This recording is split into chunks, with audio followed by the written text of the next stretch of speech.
The runner and chaser dynamic is one of the most talked about patterns in the twin flame space, and also one of the most misunderstood. So I want to break it down in a way that is actually useful, because most of what is out there either over-spiritualizes it or ignores the psychology entirely. Here is the simplest, honest explanation I can give you. In the runner and chaser dynamic, one person regulates their emotions by creating distance. The other regulates their emotions by seeking closeness. Those two strategies are in direct conflict with each other.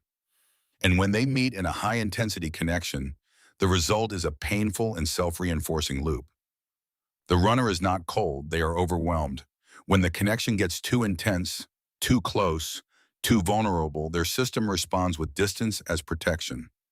Some runners are aware of this. Many are not. They do not necessarily know why they pull away. They just know that staying close feels like more than they can hold right now.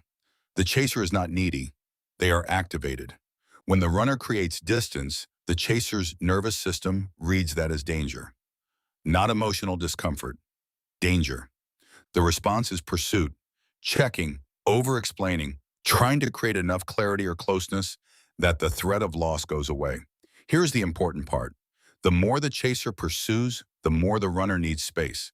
The more the runner disappears, the more activated the chaser becomes. Neither person is doing this deliberately. Both are doing exactly what their nervous system learned to do in order to feel safe.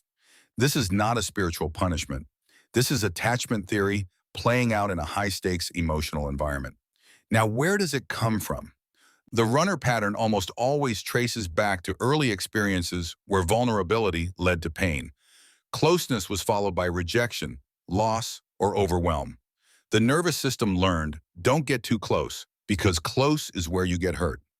Distance became survival. The chaser pattern almost always traces back to early experiences where love was inconsistent or conditional. Closeness had to be pursued and maintained through effort.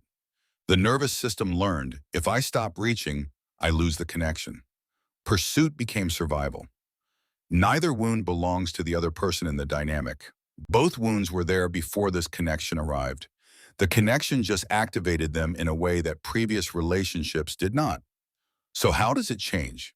Here is the honest answer, and it is not the romantic one.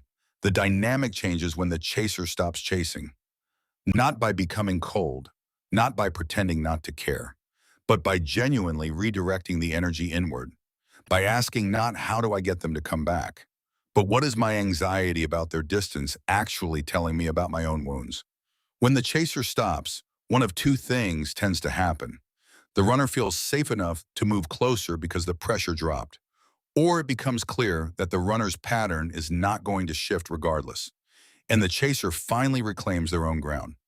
Both of those outcomes move the story forward. Both are forms of healing. For the runner, the work is different. It is learning to tolerate closeness without immediately reaching for the exit. It is communicating honestly instead of disappearing. It is facing the vulnerability that the connection is asking for rather than protecting against it by withdrawing.